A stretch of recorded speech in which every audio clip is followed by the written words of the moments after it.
नमस्कार, times of Swaraj में आप सबों का स्वागत है और मैं हूं संतोष सिंह। और आज हम टाइम्स ऑफ स्वराज में बात बीपीएससी की कर रहे हैं।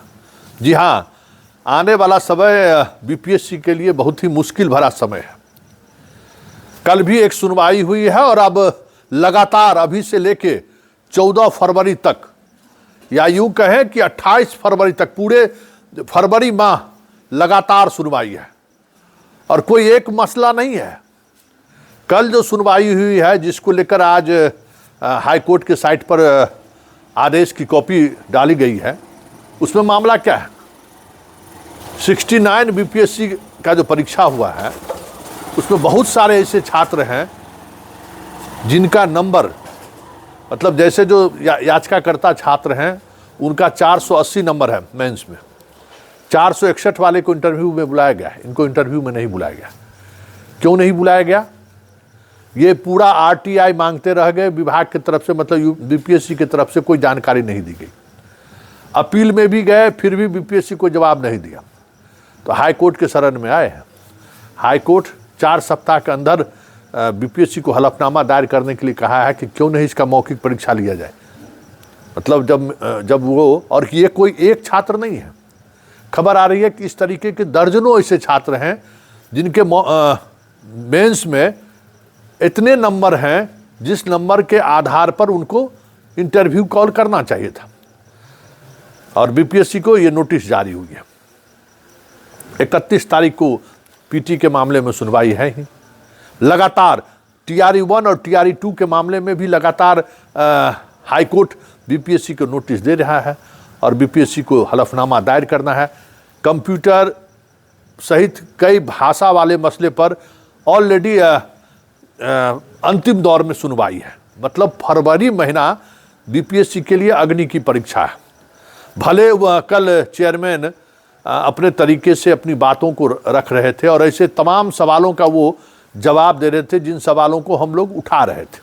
ठीक है, बहुत अच्छा होमवर्क करके आए थे और उनके होमवर्क की तारीफ करनी चाहिए कि बीपीएससी ने अच्छा होमवर्क किया था।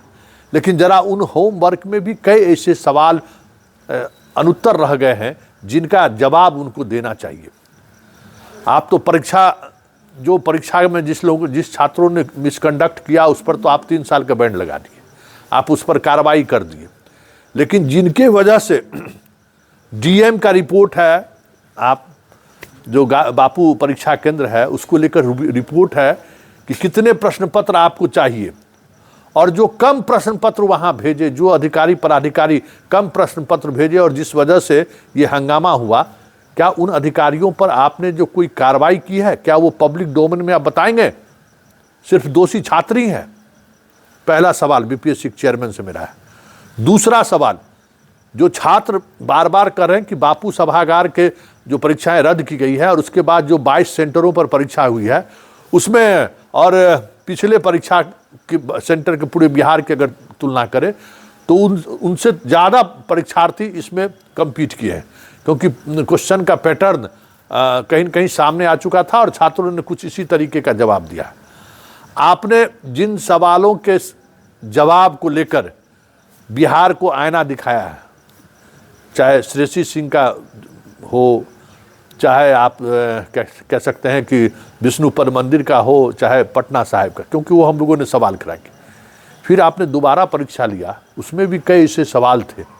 क्या उन सवालों को लेकर कुछ आप अपनी राय रख सकते हैं? क्या आपको राय रखनी चाहिए कि नहीं?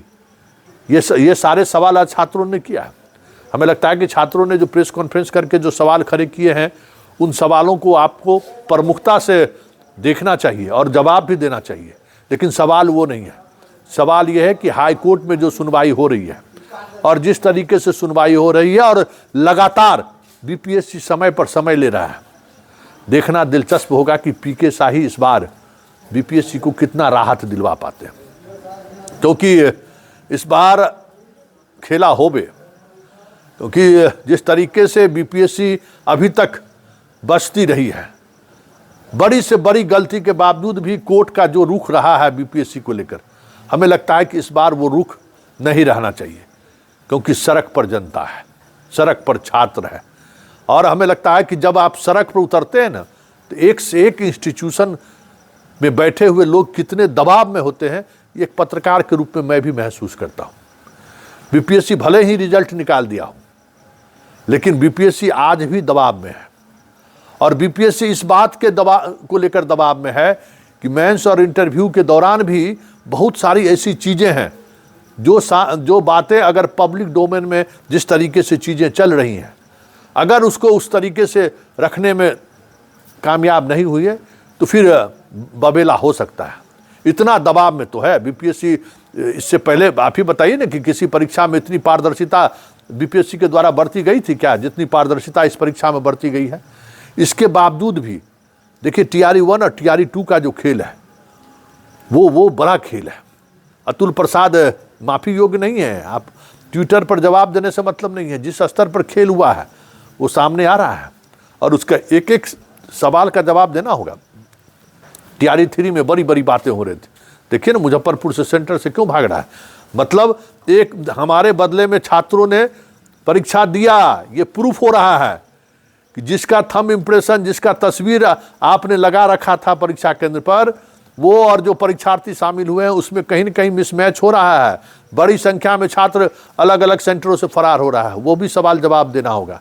उसके अलावा कई ऐसे विषय हैं जिन विषयों को लेकर जो रिजल्ट आपने जारी किया है, रिजर्वेशन पॉलिसी को लेकर जो आपने अनदेखी की है, वो सारे इशूज, महिलाओं के आरक्षण को लेकर जो सवाल खड़े किए जा रहे हैं, और जिन सवालों को लेकर लगातार बीपीएससी के निर्णय को लेकर हाईकोर्ट और शिक्षा विभाग में फाइलें दौड़ रही हैं। इतना तय मानिए कि फरवरी माह परमार साहब अध्यक्ष वर्तमान में आप हैं, लेकिन बीपीएससी का साख पूरी तौर पर दांव पर है, क्योंकि लगातार जजमेंट आने की स्थिति में आ गई है। कितना पीके शाही जी मैनेज करेंगे, ये भी देखने वाली बात होगी। पीके शाही और सरकार कोर्ट को कितना अपने प्रभाव में लाते हैं। ये जो होता रहा है वो होता रहा है। उस समय में लड़का सड़क पर स्टूडेंट नहीं था, इस बार सड़क पर है, गर्दनी बाग में धरना जारी है। तो ये देखना दिलचस्प होगा कि गर्दनी बाग के धरना का जुडिशियरी प्रोसेस पर कितना प्रभाव पड़ता है। हालांकि कहने के लिए तो भाई बहुत कुछ कहा जाता है, भाई कोई प्रभाव नहीं है, लेकिन जनता का प्रभाव जुडिशियरी पर भी दिखता है। कई मौके पर हम लोगों ने देखा है। इसलिए अब 31 तारीख से वो खेल शुरू हो रहा है और 31 तारीख से लेकर 28 फरवरी तक लगातार हर दूसरे तीसरे दिन बीपीएससी के मामले की सुनवाई हाई कोर्ट में है।